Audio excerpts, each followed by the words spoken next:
Does it not bother anybody else that the title says dwarfs and not dwarves? Alright, back then the common plural was actually dwarfs, and it wasn't until J.R.R. Tolkien gained popularity with the Hobbit and Lord of the Rings books when he started using the much better sounding plural of dwarves that others started using it as well. Yeah, it's dwarves. Dwarfs is stupid. I'm awfully sorry. Snow White and the Seven Dwarfs follows a perfect little angel princess called Snow White who lives with her evil stepmother, the Queen. Out of jealousy because her magic mirror claims that her stepdaughter is the fairest of them all, isn't Snow White underage? And that mirror saying that she's the hottest? Mirror about to catch a case. You don't know what I've been through. The Queen orders Snow White's death. Some might say a bit of an overreaction, but her minion can't bring himself to do it, lies to the Queen and allows her to escape. During her fleeing, she stumbles across the bizarre home of 7 little dwarfs who take her in as their cleaning slave before the Queen realises the truth, disguises herself, poisons a fruit and kills her. Disney! Oh, and then a guy Snow White had 5 seconds of screen time with randomly shows up at her funeral, kisses her and brings her back to life. You almost had some balls. That's too bad. Based on the German Brothers Grimm fairy tale, Walt Disney actually got the idea for the film as early as 1916, when he was only 15 years old. He saw a silent version of the story, leaving a huge impression on the young teenager. Snow White's production didn't begin until early 1934. Later that year, he revealed the story to his staff and confirmed that it would be feature-length. Before this, the Disney studio were primarily used for shorts like Mickey Mouse or Silly Symphonies, so this was a really bold move. They wanted to venture off into bigger things and estimated that Snow White would cost $250,000, around 10 times the budget of one of their shorts. However, contrary to popular belief, it was not the first ever feature-length animated film. That title actually belongs to El Apostle, released in 1917 by Argentinian director Quirino Cristiani. In fact, the same filmmaker would also direct 2 other animated features, which also predate Snow White, as there would be another called The Adventures of Prince Ahmed in 1926. Sorry to ruin that for you. What a monster! It was still going to be the first ever big budget animated feature, but even Walt Disney's brother and wife tried to convince him to not go through with it, positive that it would flop. In fact, to help fund this movie, Walt Disney had to mortgage his house. It ran up a total cost of $1.4 million, which was a staggering amount for a film in 1937. On August the 9th, 1934, some notes were laid out, but Disney wanted to focus more on the dwarfs themselves, and they went through countless different names, before coming out with the ones we all know and love. So, some of the ones that were scrapped were Jumpy, Deafy, Hickey, good job cutting that one, Wheezy, Baldy, hey, Gabby, Nifty, Swift, the rapper, Lazy, my ex-wife, Puffy, Stuffy, Tubby, Awful, Short, Biggie Wiggy, sounds like a Cool Cat character. Hey, I'm Cool Cat! Blabby, Dirty, Gaspy, Gloomy, Hoppy, Jumpy, Hotsy, my fiance? Jaunty, Busy, Crabby, Daffy, that'll get you a lawsuit. Dumpy, Helpful, Scrappy, that'll get you a lawsuit. Sniffy, Snoopy, that'll get you a lawsuit. Stubby, Thrifty, and Burpy. There was actually much dispute in the studio over the dwarf being called Dopey, claiming that it was too modern a word to be used in a timeless fairy tale. However, Walt Disney insisted that William Shakespeare used it in one of his plays, which managed to convince everyone, though it's never actually been discovered where in any of Shakespeare's work that he actually used that word at all. So basically, Walt Disney was talking out of his ass. Shh! Quiet! The original third act was vastly different and consisted of the Queen tricking Snow White with not a poisoned apple, but an evil comb. I'm going to kill you with the evil comb. Not the comb! Oh my God, However, the dwarves would have shown up just in time to stop her from using the evil comb, and the Queen would then kidnap the prince, put him in her dungeon, luring Snow White there, using her magic to bring the skeletons in the dungeon to life. So why can't she just use her magic to instantly kill Snow White then? Well, if you insist. The forest animals would then help the prince escape. He'd then be too late as the Queen would have already killed Snow White, only for his kiss to bring her back. And they've still got no balls! Ah, shut up! Originally, more comedy was involved, and Walt Disney actually offered each artist $5 for every decent gag that they came up with. But he soon had second thoughts, wanting to focus more time on developing the Queen's character and motivations. Because of this, many scenes with the dwarfs were dropped, such as Doc and Grumpy arguing over whether or not they should allow Snow White to stay with them, another one with the little men eating soup. Do you eat soup or drink it? You know I can't stand it. But they gulp it noisily as Snow White tries to teach them to be gentlemen. Others involved them trying to get her a gift. There was even an opening sequence involving Snow White's mother, but these were all scrapped as they pretty much slowed down the progress of the plot. This did, however, enrage Ward Kimball, who animated most of these sequences, only to have them deleted anyway. He was so angry he considered quitting the studio completely, until Walt Disney convinced him to stay, putting him in charge of their next project, Pinocchio. Weirdly, they also cited 4 specific films as inspiration for this picture: Romeo and Juliet, Nosferatu, Dr. Jekyll and Mr. Hyde, and The Cabinet of Dr. Caligari. Yes, really. A true story. Snow White and the Seven Dwarfs premiered on December the 21st, 1937, and despite nobody believing in the project, it received a standing ovation. An audience that actually included the likes of Judy Garland and Marlene Dietrich. In fact, at the premiere, the Radio City Music Hall needed to replace their velvet seat upholstery because the young children were so terrified of Snow White's run through the forest that they actually wet themselves.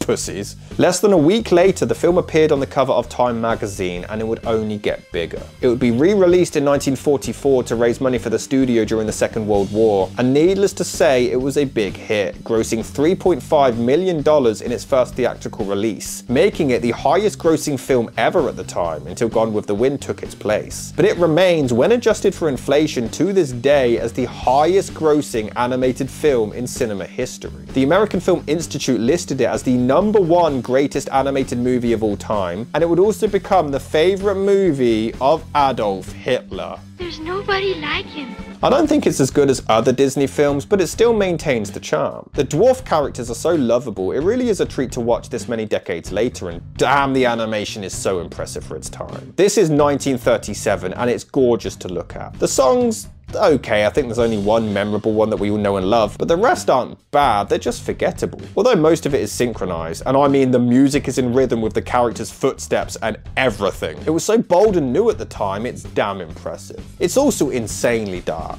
I love it when kids' films take risks, and this definitely goes there. I mean, right off the bat, the Queen asks for Snow White's heart! Bring back her heart. Jesus Christ! The guy even goes to stab her on screen. This is horrifyingly dark stuff. Then she gets chased by crocodiles, trees. This imagery is terrifying for kids. Even when the Queen transforms into her witch disguise, it's terrifying. This is up there with American Werewolf in London. Imagine a kid seeing this. Yeah, growing up, this is the stuff that we were subjected to as kids. Yeah, Snow White, The Lion King, Pinocchio, Return to Oz, Labyrinth. These days, all of you kids are sheltered. Little babies. I thought so. I thought so. There's no denying its impact though. Not only would it be referenced and parodied countless times over the years, but due to its success, countless video games followed for the Atari 2600, the Game Boy Color, the PlayStation 2, and even a mobile phone version. A Broadway adaptation would follow in 1979, and a prequel was even planned in the early 2000s focused on the Dwarfs. It would have shown how they met and even how the evil Queen murdered Snow White's father and took the throne for herself. Fucking hell, calm down. The idea was changed to instead focus on Dopey and how he lost his voice, witnessing the death of his mother. Are you okay? Like, who hurt you? It's not for you. In fact, long after Walt Disney's death, some storyboards were discovered in a vault for a sequel for the film entitled Snow White Returns. It was never revealed whether or not this was intended to be made as a short or a feature, and it also remains unknown why it was never put forward into production, though the storyboards can be seen on the Blu-ray edition of the original film. But in 2006, Disney purchased Pixar, and legend John Lasseter cancelled the project altogether. A decade later, however, it was announced that a live-action spin-off version would follow based on Snow White's sister, Red Rose. That name sucks. Then I've been tricked. I have to say, as soon as Snow White begins to sing, she sounds like an old lady. That's all you have to do.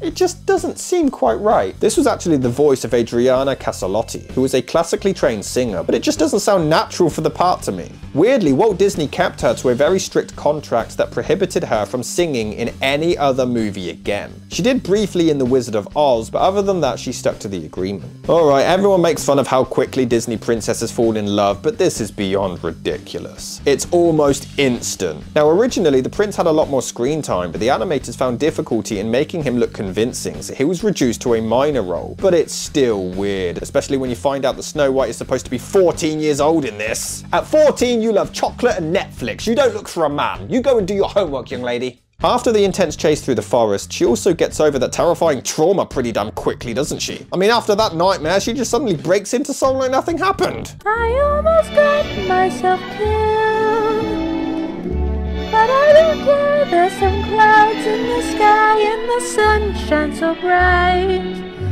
It's a wonderful day.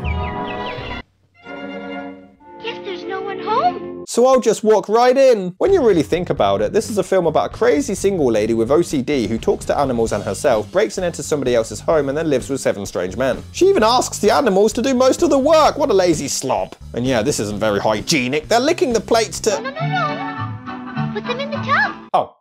But that's alright then. The thing is, how does she even know whose house this is? This could be a crazy criminal's crib for all she knows, and she's just intruded and started doing their dishes. What if this was the Trunchbull's house?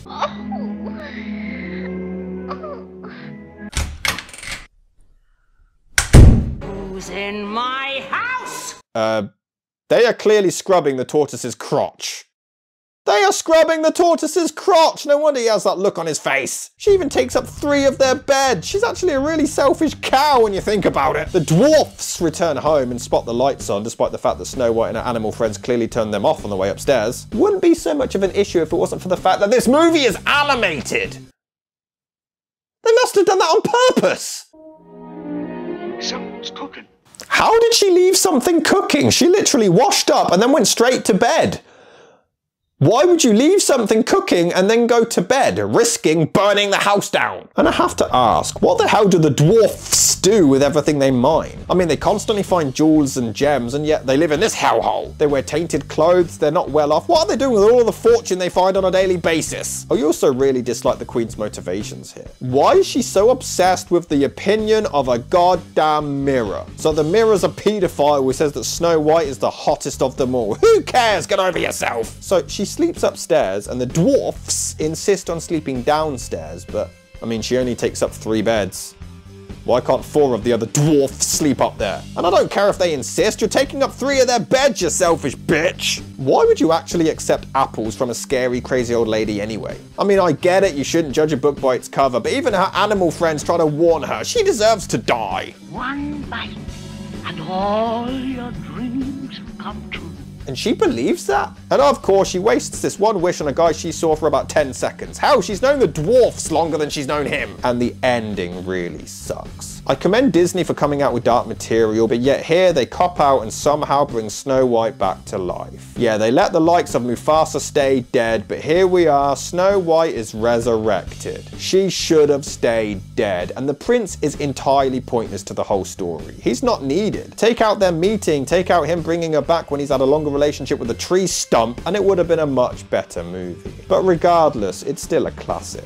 The music is intense, the animation gorgeous, the dwarfs are really colourful and entertaining characters. It's a damn good film, and one that Disney should remain proud of. And it didn't have racism, so that's a plus. You're getting better, Disney.